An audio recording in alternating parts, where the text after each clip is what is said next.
Bismillahirrahmanirrahim. Assalamualaikum warahmatullahi wabarakatuh. Pemirsa DNY TV dimanapun berada, alhamdulillah, segala puji bagi Allah yang masih mempertemukan kita dengan Ramadan, bulan yang sering kita sambut dengan ucapan bahagia, tapi kadang kita jalani dengan biasa saja. Hadirin yang dirahmati Allah Subhanahu wa Ta'ala, ada satu hal yang sering keliru kita pahami. Kita mengira Ramadan adalah lomba siapa yang paling kuat menahan lapar, siapa yang paling sedikit tidur, siapa yang paling banyak status tentang sahur dan berbuka. Padahal Ramadan bukanlah lomba lapar. Kalau hanya menahan lapar, orang diet pun juga bisa. Kalau hanya bangun sahur, orang kerja shift malam juga sudah biasa. Kalau hanya tidak makan dan minum, itu pun mudah. Yang sulit adalah menahan diri dari untuk tidak menyakiti. Yang sulit adalah menahan lisan dari menyindir. Yang sulit adalah menahan ego untuk selalu merasa benar. Rasulullah Shallallahu Alaihi Wasallam bersabda, betapa banyak orang yang berpuasa tapi tidak mendapatkan apa-apa dari puasanya kecuali lapar dan dahaga. Artinya apa? Artinya bisa jadi tubuh kita puasa tapi hati kita tidak berpuasa. Ramadan itu bukan sekedar menahan yang halal di siang hari.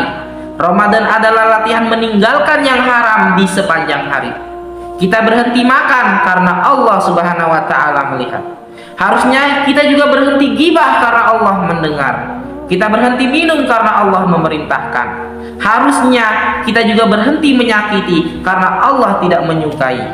Hadirin sekalian, Ramadan itu seperti charging spiritual. Tapi lucunya banyak dari kita hanya mengisi baterai tanpa pernah memperbaiki sistemnya.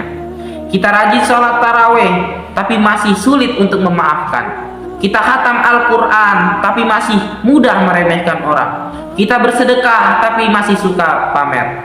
Ramadan bukan hanya soal memperbanyak amal, tapi memperbaiki niat. Bukan hanya soal kuantitas, tapi kualitas. Karena Allah tidak melihat seberapa panjang doa kita, tapi seberapa dalam ketergantungan kita. Ramadan juga mengajarkan empati saat perut kita kosong. Kita tahu rasanya lemah. Saat tenggorokan kering, kita tahu rasanya haus. Supaya setelah Ramadan kita tidak mudah menghakimi orang yang hidupnya sulit. Supaya kita lebih lembut, supaya kita lebih peduli. Kalau setelah Ramadan kita masih kasar, masih pelit, masih mudah marah, mungkin yang berubah hanya jadwal makan kita, bukanlah hati kita. Hadirin yang berbahagia, Ramadan adalah kesempatan untuk memperbaiki diri, bukan jaminan untuk memperbaiki diri. Tidak ada yang tahu apakah hari ini adalah hari Ramadan terakhir kita. Maka janganlah jalani Ramadan sebagai rutinitas, jalani Ramadan sebagai perpisahan. Sholatlah seakan ini sholat terakhir kita. Berdoalah seakan ini doa terakhir. Berpuasalah seakan ini puasa terakhir. Karena bisa jadi memang ini yang terakhir. Semoga Ramadan kali ini tidak hanya membuat kita lebih lapar, tapi lebih sabar. Tidak hanya membuat kita lebih haus, tapi lebih ikhlas.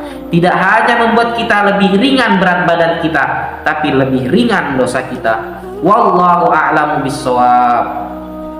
Mungkin cukup sekian dari saya. Apabila ada kata-kata yang kurang berkenan, saya mohon maaf. Wassalamualaikum warahmatullahi wabarakatuh.